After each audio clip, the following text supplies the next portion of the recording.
I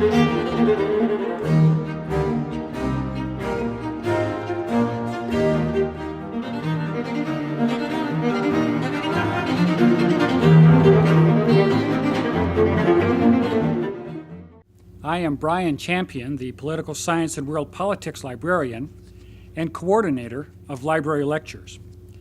We welcome students, colleagues, and invited guests here today to our House of Learning lecture with Professor John W. Welch as our featured speaker.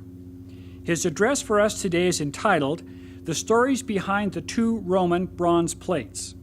As you may have seen as you entered the library today, the plates about which Professor Welch will speak are on an exhibit on the third floor.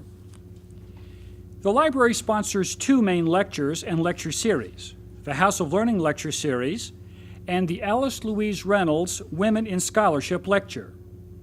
Through these lectures, the library brings together scholars and students to engage in a civil discussion of ideas, and in so doing, the library contributes to building a learned community which fosters the faithful life of the mind. The House of Learning Lecture Series title is taken from the 88th section of the Doctrine and Covenants, verse 119, where the Lord instructs the saints to prepare every needful thing, even a house of learning.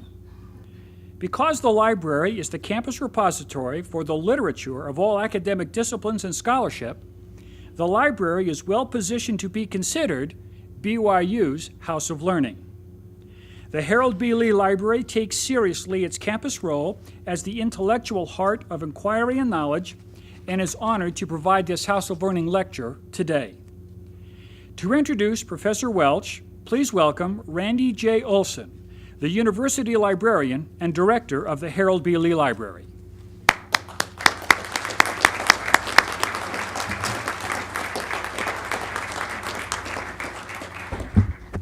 Thank you, Brian.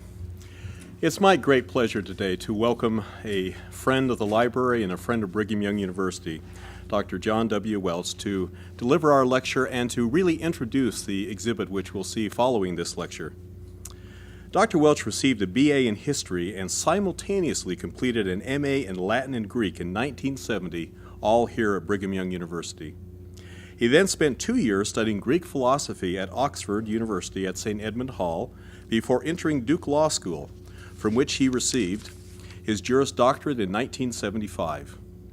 He is the Robert K. Thomas Professor of Law at the J. Reuben Clark Law School, where he teaches tax classes and also courses on law in the ancient Near East and Old and New Testaments, and the Book of Mormon as well, plus a seminar on Joseph Smith and the law.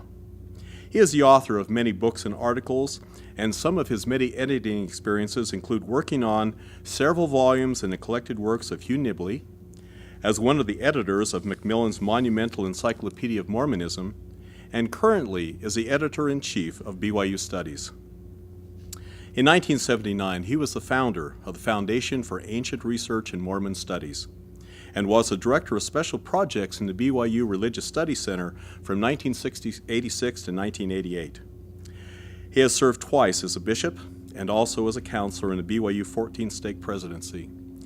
He is married to Jeannie Sutton. They have 4 children and 8 grandchildren. Brothers and sisters, it is with great warmth and personal friendship that we welcome Jack Welch to the library.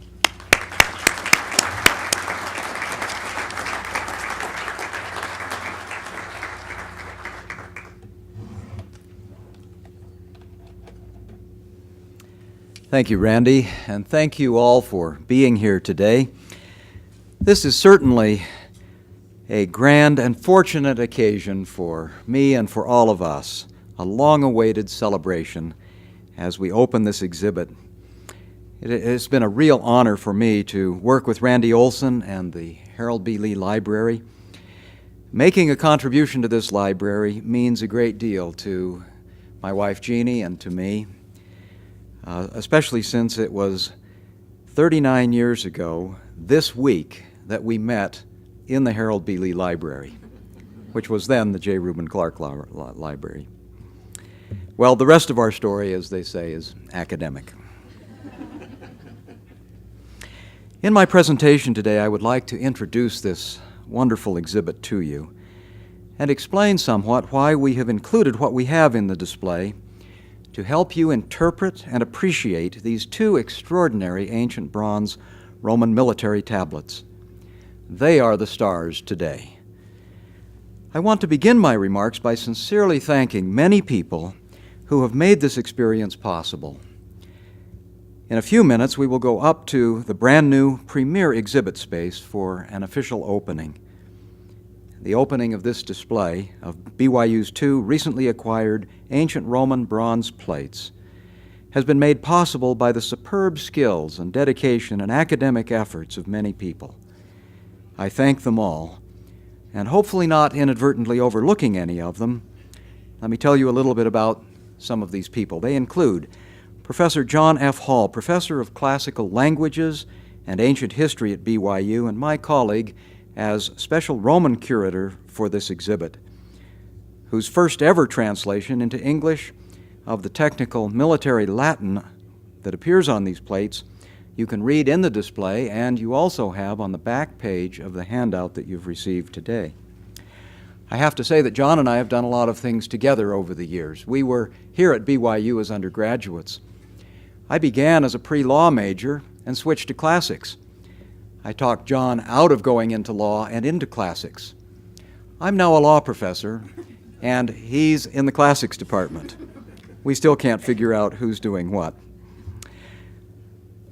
Michael DeReyes and Garrett Hart also contributed to the exhibit. Michael is a research professor in the Department of Geological Sciences at BYU, and Garrett, a former student at BYU, is a research scientist in the Geoanalytical Library at Washington State University.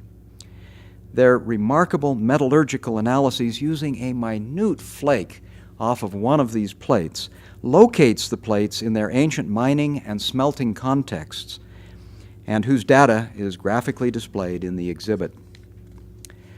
We thank antiquities dealer and collector David Swingler for many things, for sharing freely of his knowledge and enthusiasm, for his facsimiles, and for his fortuitous meeting with Dr. Jerome Eisenberg, head of the Royal Athena Galleries in London and New York, from whom we acquired these plates. Dr. Eisenberg wanted to see these plates acquired by an educational institution where they could be enjoyed by the public. And he wanted that enough that he and his financial partner, Michael Bianco, were willing to participate with our acquisition group by donating a nice share of these plates to BYU. An expression of greatest appreciation goes to them, and also to Frank and Marcia McAllister, Mark and Laura Willis, Stuart and Julie Groh, Bill and Patricia Child, who joined with me and my wife Jeannie as the acquisition group that purchased and donated these rare and valuable plates.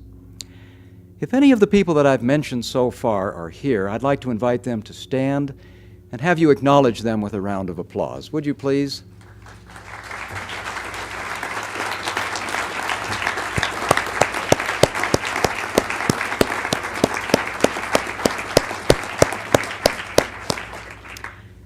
You can read more about these plates in the gallery guide that you will get as you leave this lecture, and also in depth in two articles that appeared in last fall's issue of BYU Studies, Volume 45, Number 2, which can be acquired here in the Special Collections area of the library in the BYU bookstore or from BYU Studies. BYU Studies, now a part of the Neal A. Maxwell Institute for Religious Scholarship at BYU, is proud to be a co-sponsor of this exhibit with the Harold B. Lee Library. Those at BYU Studies who deserve special recognition include my editorial assistant and co-author, Kelsey Draper Lambert, whose father is here with us today, editors Jenny Hurlbut and Roger Terry, who worked on those articles, and our graphic designer, Robert Spencer. Now, in that issue of BYU Studies, you will see Robert's handiwork, especially in the 4 color plates, no pun intended, the color pictures of the plates, which are the exact size of the actual plates on display. I think they are the best images ever published of any ancient Roman bronze plates. We also thank many people here at the Lee Library who have collaborated and made this exhibit a reality. From the library administration, Randy Olson, Scott Duvall, Callie O'Connell, Rex Carlson. In their exhibition design and installation area, Mark Poli and Sean McMurdy, with their helpers Justin Stewart, Shantae Vaughn, Eric Dalson, Amanda Cockerill. In the library's multimedia and web group, we have Michael Gee, director, with Darren Hakes, Alan Dupre, Chris Garcia, Andy Lorimer, Wesley Avery, Aaron Monson, Ryan Farnes, and Mike Hill. In this exhibit, you will learn much. Don't miss any single detail in this installation. No effort has been spared to make this an elegant, engaging, and informative exhibition. I think you'll also find the best scholarly online reference library anywhere in the world about Roman military diplomas on the new Harold B. Lee website. Let me also briefly mention others, including members of the BYU administration, Professor Kent Brown, whose video appearance you'll recognize from his work also on Journey of Faith, David Langenbacker, an interesting bronze casting person up in West Valley, who cast for us museum replicas of these plates, Tyler Rollins, and a master craftsman from Italy, Aris Zemelis, who works in Heber, who has done the marble on which one of the plates is mounted. Little did Tyler and Aris know when they were remodeling my bathroom that their marble work would have even greater application here at BYU. Louis Ballesteri of Classical Ancient Coins in Milpitas, California, helped us acquire the near mint condition coins of Trajan that you'll see on the display. Now, if any of these people that I've mentioned are here, I'd like you to stand as well and be recognized, would you please? Thank you.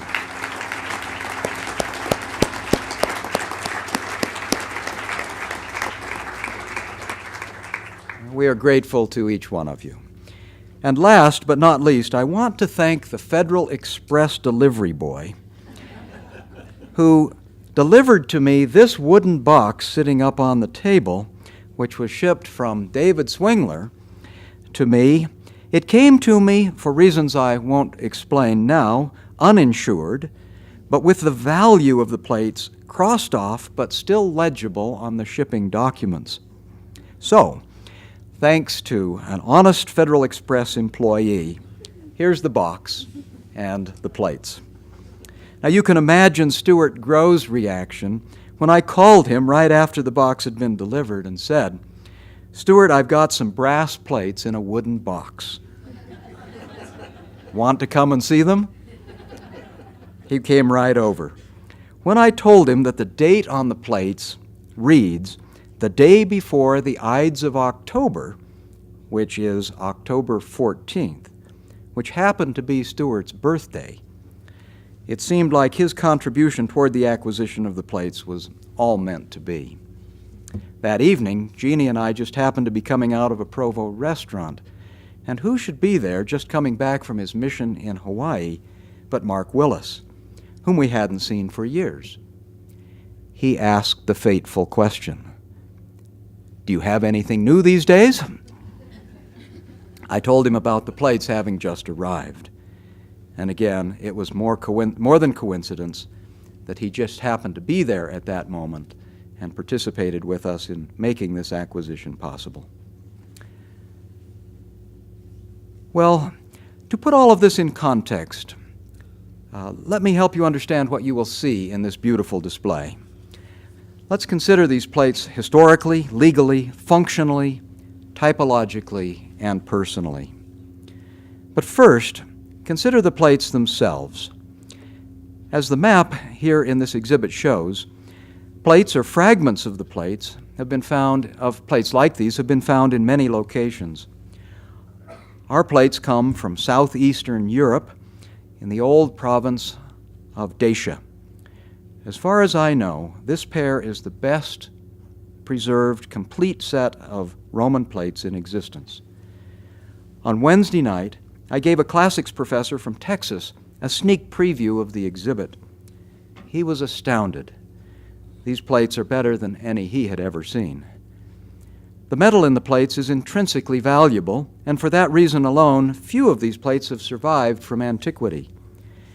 After they had served their legal and political purposes, plates like these were typically melted down or sometimes cut into small pieces that were then used as a type of informal currency. As you will see in the exhibit, the ancients often wrote on metal plates or plaques. To illustrate this, one panel in the exhibit will take you to a small town in central Italy named Gubbio. The McAllisters will remember our long detour to Gubbio some 5 years ago. We went there to see the Iguvine bronze plates on display in the back corner of the Gubbio City Hall. There, 7 brass plates, which date to the 2nd or 3rd centuries BC, and inscribed front and back, were on display.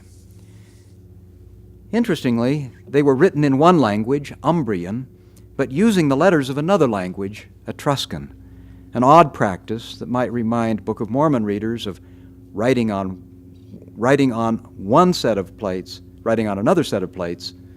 in one language, but using the characters of another. In the exhibit, you will also see a picture of the copper scroll from Qumran, which comes from about the same time as our Roman plates, and also 2 small silver scrolls, showing that writing on metal was fairly widespread and used for various purposes. The Roman use of writing on metal, like these examples from the British Museum, goes back to at least the 2nd century BC. In 1 Maccabees chapter 8, we learn that the Roman Senate sent a peace treaty to Jerusalem on a bronze tablet. And 1 Maccabees chapter 14 tells that the Spartans similarly sent a bronze memorial with a copy to Simon, the high priest of Jerusalem. In 89 BC, the Romans began using bronze military diplomas to grant citizenship to cavalrymen in Spain. Their use in issuing imperial military diplomas began during the reign of the Emperor Claudius around 50 A.D. Now, LDS scholars have long been interested in writing on metal. The early writings of Hugh Nibley, who was my first semester freshman Book of Mormon teacher, aroused my interest in this subject, a topic he discussed often. As early as 1948, he wrote, after listing several examples of metal plates from Byblos, Egypt, and India, "What we want to point out here is that the knowledge and use of metal plates for the keeping of important records is beginning to emerge as a general practice throughout the ancient world. It will not be long before men forget that in Joseph Smith's day, the prophet was mocked and derided for his description of the plates more than anything else." End of quote. I also remember well the case of metal objects displayed by Paul Chessman that I saw as a student in the old Joseph Smith building in the 1960s. In our new display, you will see panels on one wall showing how metal plates were made, which copper mines the ancient ore came from, and what the Latin text on these plates says. Historically, we want you to know something about the Roman Emperor Trajan. He was a popular emperor, the one who issued the plates on display. He was quite friendly and accommodating toward Christians. You will see in the display several Trajan coins and a picture of Trajan's column celebrating his conquest of Dacia. One of these rare coins shows Trajan's monumental column on its reverse side.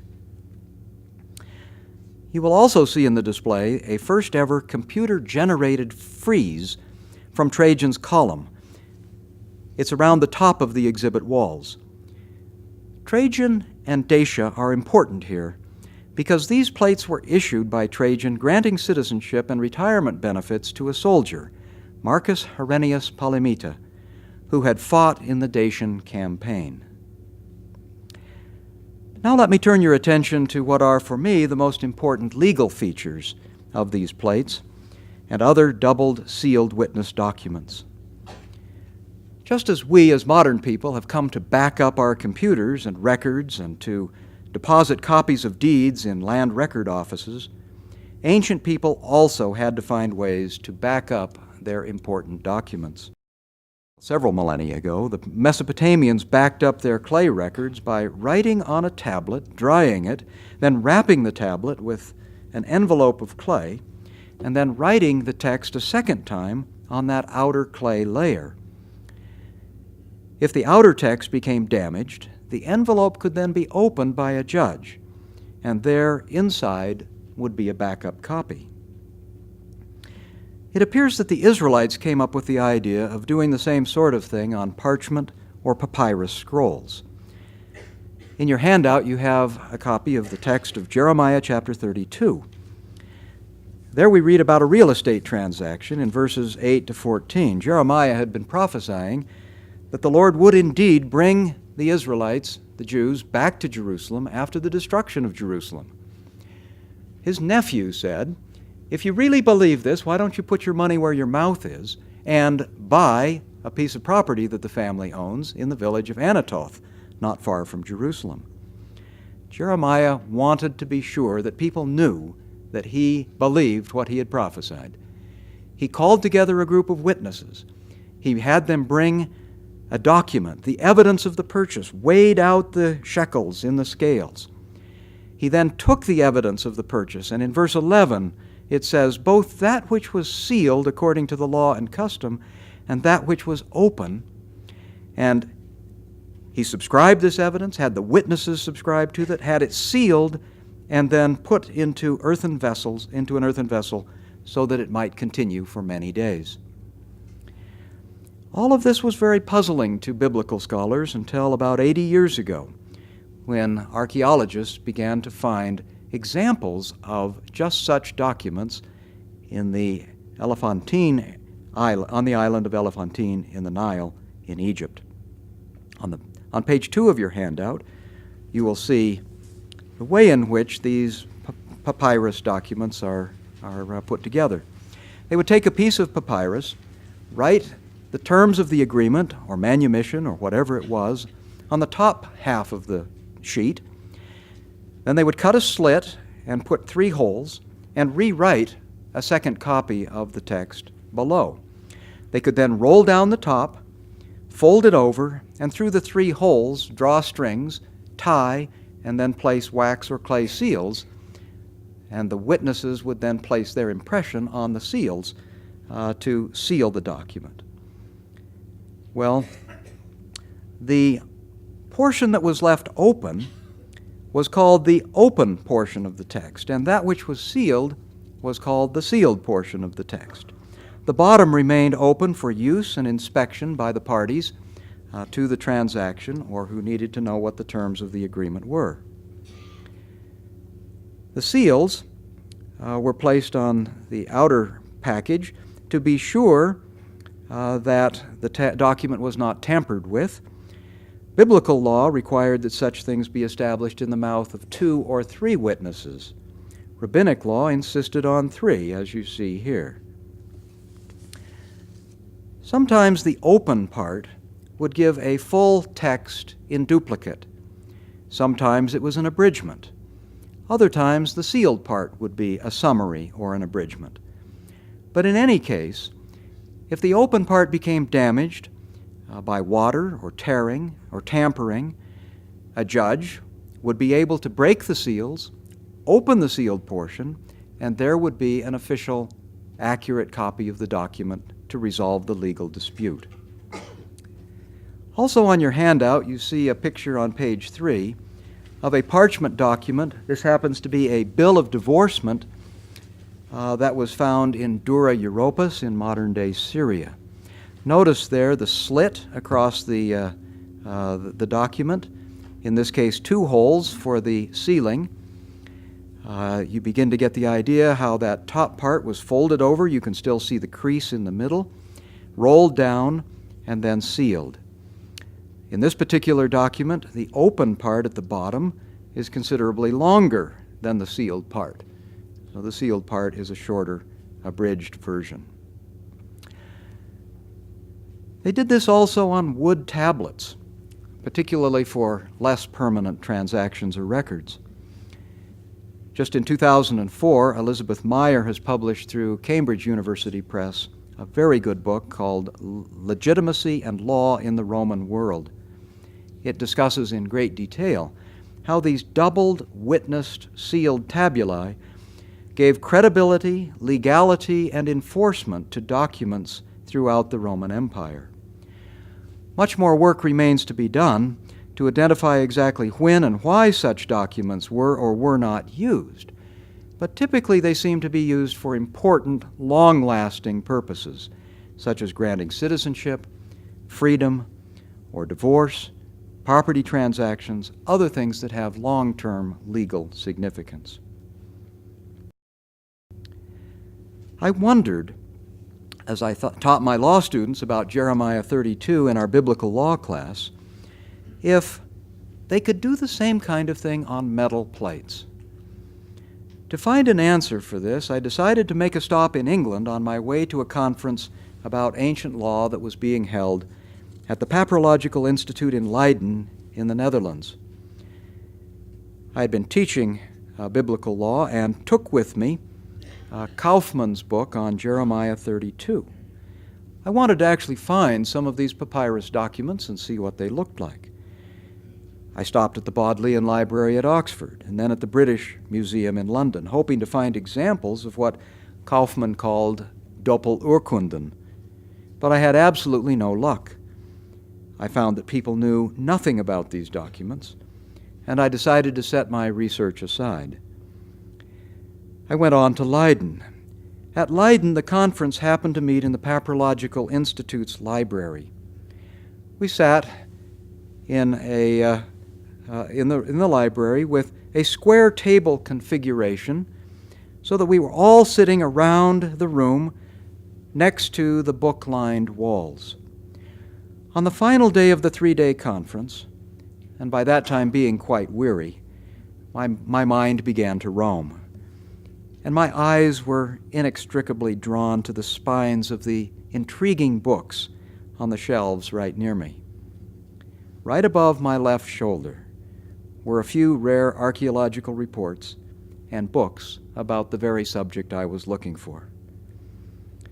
I dropped my plans for a day of touring and came away with copies of virtually all of the important scholarship I needed on this subject. Those materials allowed me to write my chapter in the John L. Sorensen Festschrift on double-sealed witness documents, and it was that article that caught the attention of David Swingler, who contacted me when he learned that our plates had become available through Eisenberg's Royal Athena Gallery following the death of the famous Austrian collector Axel Gutmann in 2001. And here we are. Here is side A of plate 1. Notice the beautiful patina of the natural age of this bronze plate. On side A of plate 1, you have the full text of the imperial decree. Notice at the beginning, it takes 2 lines for Trajan to give us all of his titles. It begins, Imperator Caesar, the son of divine Nerva, Trajanus, Augustus, Germanicus, Decius, Pontifex Maximus. He was a modest man. This side of this plate was cast, that is, in a flat mold that had been made from a wax prototype. Here's the back side of plate 1. Notice that it is a duplicate text, virtually identical to what you saw in the first slide. You can see on the first few lines, once again, exactly the same words, abbreviated, but Imperator Caesar and so on, that we had on the first side, with exactly the same abbreviations. But because you can only cast one side of a plate at a time, these letters were hammered with a stylus and a chisel. Now here is what I call side C. This is the obverse of plate 2. There you have the rest of the backup text, So between sides B and C, you have the complete duplicate of the full text on side A. They could write smaller in wax, and the cast side of plate 1, it took more space to do the inscribing on sides B and C. You can notice right in the middle you have the letters PR, IDUS, OCT. That's the day before the Ides of October, which I referred to earlier. Notice also in the upper right and left-hand corners the two holes. These holes would be used to connect these two plates with small brass or copper rings. And here finally is the fourth side, side D, which is the back of plate 2. Here you have the names of 7 witnesses. They are the tripartite Roman names. In the middle of this plate you see 2 holes. These were the holes that were used for sealing these 2 plates together. And between the 2 holes you can see an area where a box used to be, which held wax. The seals of the witnesses were then pressed into the wax, and the wax was protected so that the 2 plates could not be separated. Notice that there are 7 of these witnesses. This might call to mind Revelation chapter 5, verse 1 in the book of Revelation in the New Testament, and help you to appreciate that anew. It says, "And I saw in the right hand of him that sat on the throne a book, written within, and on the backside sealed with 7 seals." John the Revelator has apparently used an image that would have been well known to his contemporary readers at exactly this same time of Trajan. In your handout on page 5 you have the Latin transcription of the full text, and on the back you have John Hall's translation, and let me just call to your attention the last few lines of that translation, where after all the details we finally get down to the granting of citizenship to Marcus Herennius Palamita Barons, son of Marcus, and notice also to his son Januarius, and to his son Marcellus, and to his daughter Lucana.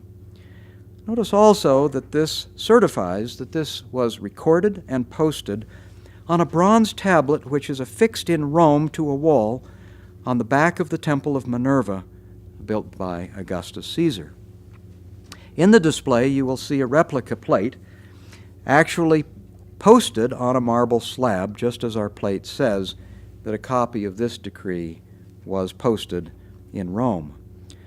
This posting may bring to mind the fact that the Apostle Paul, like all Roman citizens, had his name on display in public records somewhere in Rome.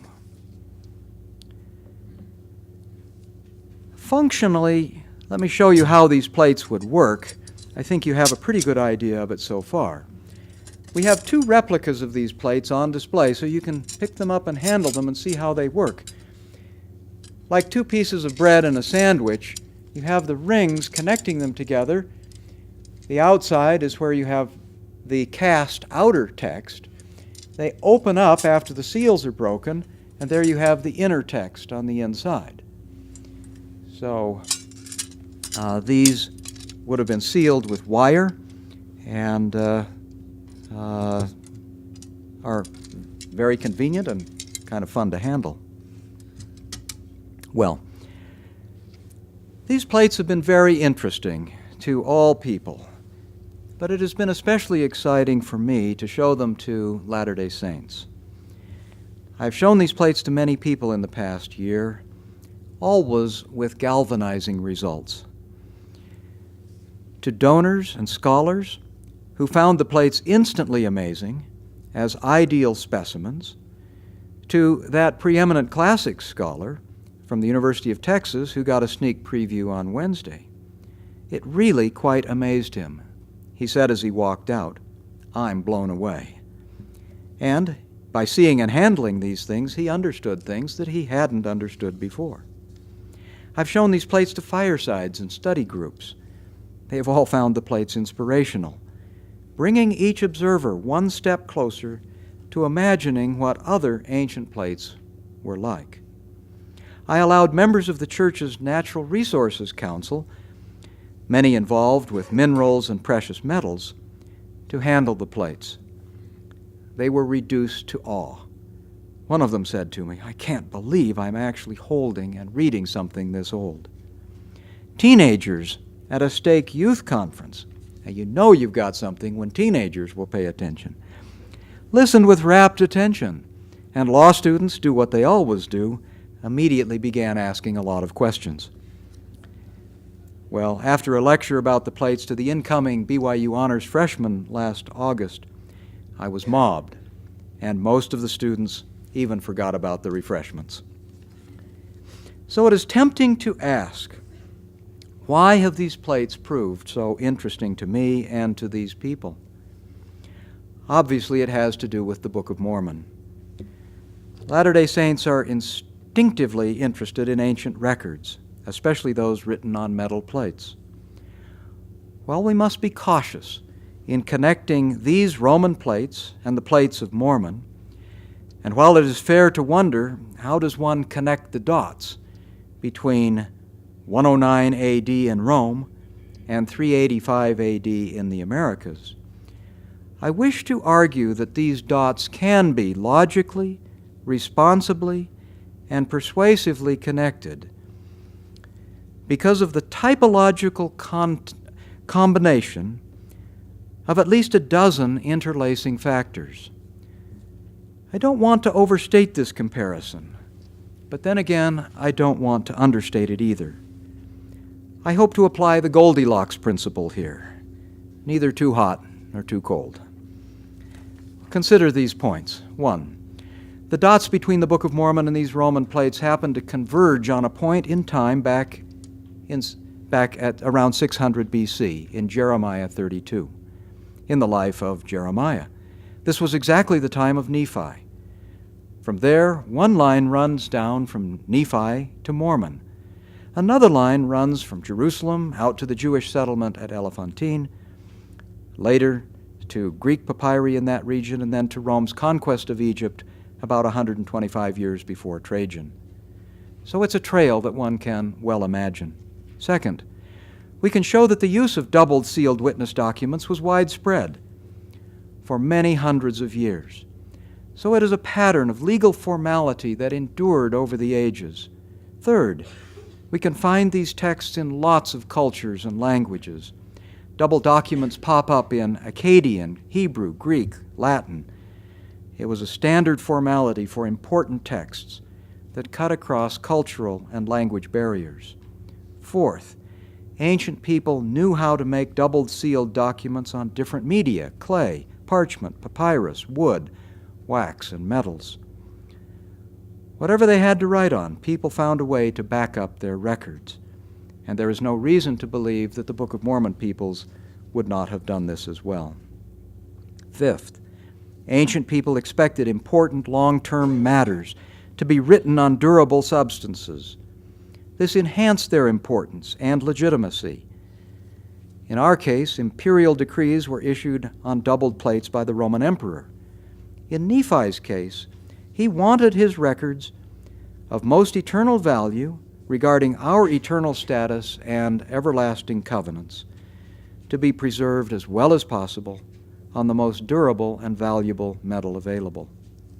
Sixth, in both cases, special alloys appeared to have been developed for this purpose. For the Romans, it was bronze with tin and some lead isotope traces. For the Book of Mormon, we suspect that tumbaga, an alloy of gold and copper, would have been used, as it was often in ancient Mesoamerica. 7, in size. The Roman plates are 5 by 7. The Book of Mormon plates were described as being about 6 by 8 inches. This compares very closely. This would appear to reflect a practical size known by people from experience who had cast and handled such documents. 8. In thickness, the Roman plates are about 1/16 of an inch thick. This is probably a little thicker than the Book of Mormon plates would have been, which would have been able to be thinner because they were in a larger stack. Ninth, the pairs of Roman plates were held together by two small rings in the corner, which is sufficient for two plates. A much larger stack of Book of Mormon plates would need to be held, as they were always described as having three D-shaped rings, as would then be needed.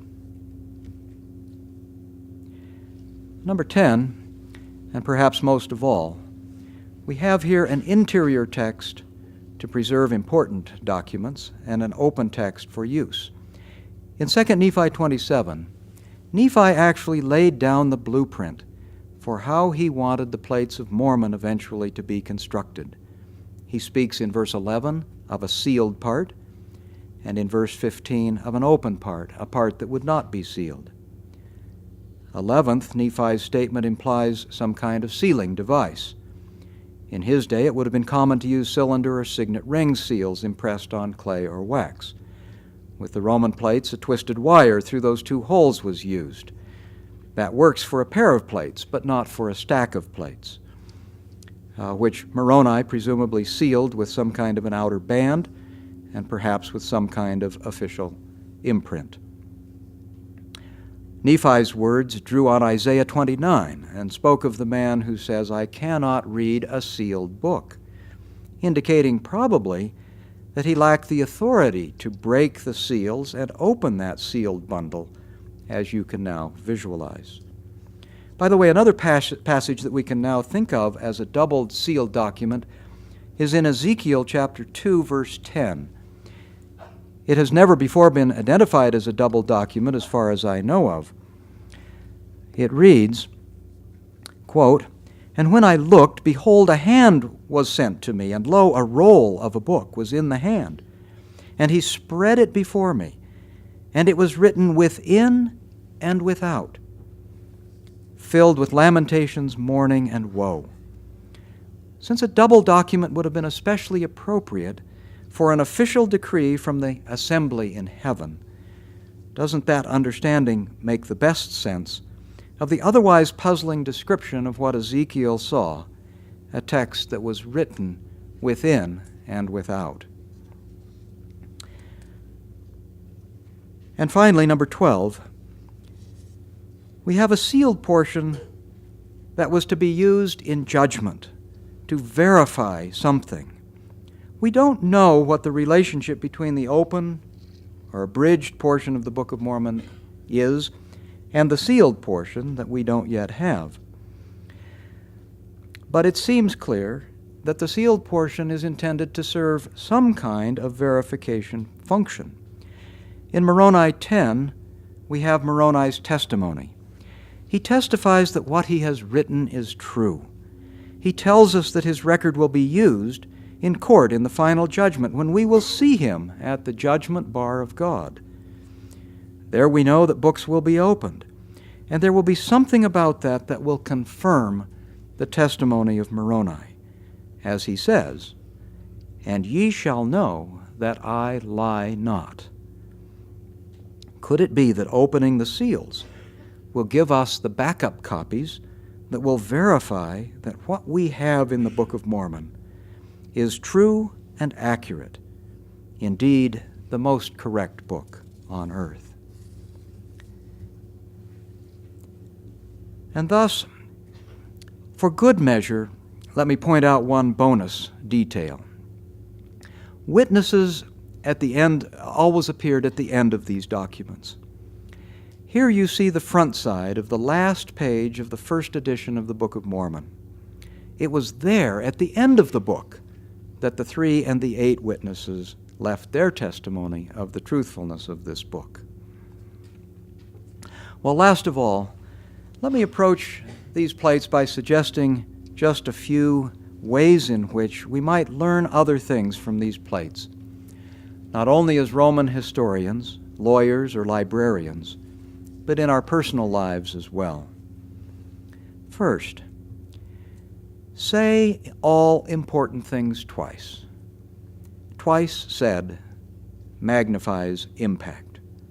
In Job 33:14 Elihu, describing the ways of the Lord, says to Job, "For God speaketh once, yea, twice."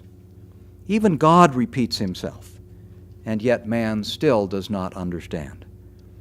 I've long used this verse in Job to explain the, to us, redundancy of parallelism and chiasm, but I now see it as applying also to doubled authoritative decrees, and also to our modes of speech still today. Second, write what you mean, and mean what you write. We can well admire and strive to emulate the care and effort that it took to write and produce these imperial bronze plates. We would do well to take similar pains in documenting our own lives and dealings with our fellow men. 3, say things once and for all, or better, twice and for all. Even better than set in stone, the words on these bronze plates were cast in brass.